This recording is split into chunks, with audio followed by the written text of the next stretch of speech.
Matthew 16, religious leaders demand signs.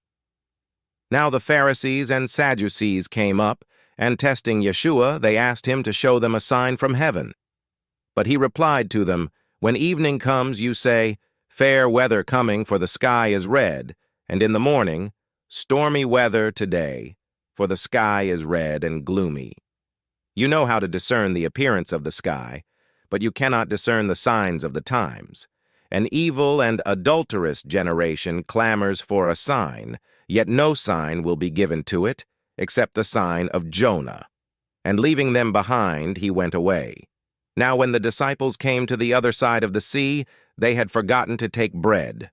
"Watch out," Yeshua said to them, "and beware of the hametz of the Pharisees and Sadducees." And they began to discuss among themselves, saying, "We didn't bring any bread." But knowing this, Yeshua said, "O you of little faith, why do you discuss among yourselves that you have no bread? You still don't get it?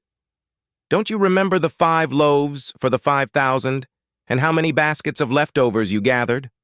Or how about the 7 loaves for the 4,000 and all the baskets of leftovers you gathered? How is it that you don't understand that I wasn't talking to you about bread? Now beware of the hametz of the Pharisees and Sadducees." Then they understood that he wasn't talking about the hametz in the bread, but about the teaching of the Pharisees and Sadducees. The Father reveals his Son. When Yeshua came into the region of Caesarea Philippi, he asked his disciples, "Who do people say that the Son of Man is?" They answered, "Some say John the Immerser, others say Elijah, and still others say Jeremiah or one of the other prophets." He said, "But who do you say I am?" Simon Peter answered, "You are the Messiah, the Son of the living God." Yeshua said to him, "Blessed are you, Simon, son of Jonah, because flesh and blood did not reveal this to you, but my Father who is in heaven. And I also tell you that you are Peter, and upon this rock I will build my community, and the gates of Sheol will not overpower it. I will give you the keys of the kingdom of heaven. Whatever you forbid on earth will have been forbidden in heaven, and what you permit on earth will have been permitted in heaven."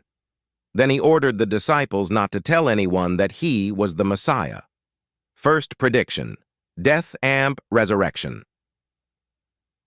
From that time on, Yeshua began to show his disciples that he must go to Jerusalem and suffer many things from the elders and ruling Kohanim and Torah scholars, and be killed, and be raised on the 3rd day.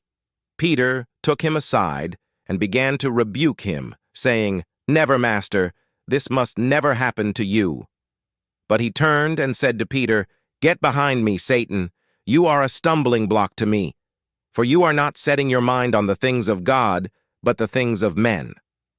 Then Yeshua said to his disciples, "If anyone wants to follow after me, he must deny himself, take up his cross, and follow me. For whoever wants to save his life will lose it, but whoever loses his life for my sake will find it. For what will it profit a man if he gains the whole world but forfeits his soul? Or what will a man give in exchange for his soul? For the Son of Man is about to come in the glory of his Father with his angels, and then he will repay everyone according to his deeds. Amen, I tell you, there are some standing here who will not taste death until they see the Son of Man coming in his kingdom."